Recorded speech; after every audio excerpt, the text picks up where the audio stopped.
Israeli বসতি স্থাপনকারীরা নিষেধাজ্ঞা অমান্য করে আবারও জেরুজালেমের আল আকসা মসজিদ প্রাঙ্গণে প্রবেশ করেছে। সোমবার জেরুজালেম দিবস উপলক্ষে আয়োজিত মিছিলের সময় এই ঘটনা ঘটে বলে জানিয়েছেন আল জাজিরা। এ সময় তারা মুসলিম কোয়ার্টারে উত্তেজনাকর স্লোগান দেয় এবং স্থানীয় ফিলিস্তিনিদের উপর হামলা চালায়।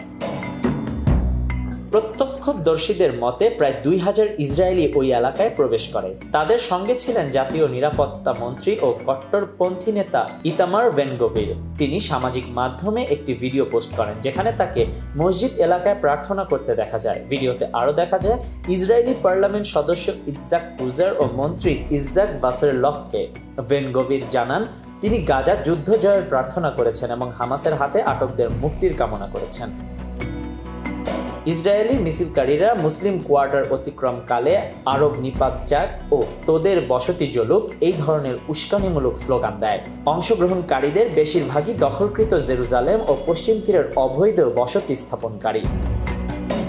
উল্লেখ 1967 সালের যুদ্ধের পর পূর্ব জেরুজালেম দখল করলেও ইসরায়েল আন্তর্জাতিক চাপে মুসলিম ধর্মীয় স্থানগুলোর প্রশাসন মুসলিম কর্তৃপক্ষের অধীনে রাখার প্রতিশ্রুতি দেয়। এই চুক্তি অনুযায়ী আল আকসা চত্বরে মুসলিমদের প্রার্থনা অনুমোদিত, অন্য ধর্মাবলম্বীদের প্রবেশ সীমিত এবং প্রার্থনা নিষিদ্ধ।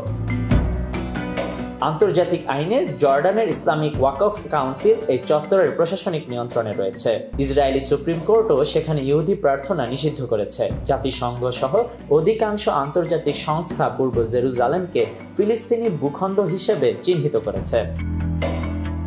গতকাল সোমবার মিছিল থেকে জাতিসংঘের শরণার্থী বিষয়ক সংস্থা আনরুয়ার সদর দপ্তরে হামলার অভিযোগ উঠেছে। আনরুয়ার এক কর্মকর্তা জানান ইসরায়েলি বিক্ষোভকারীরা পুলিশ উপস্থিতির মাঝেই কম্পাউন্ডে ঢুকে পড়ে। তাদের মধ্যে ছিলেন পার্লামেন্ট সদস্য ইউলিয়া মালিনভস্কি, যিনি আনরুয়া নিষিদ্ধে সক্রিয় ভূমিকা রাখছেন।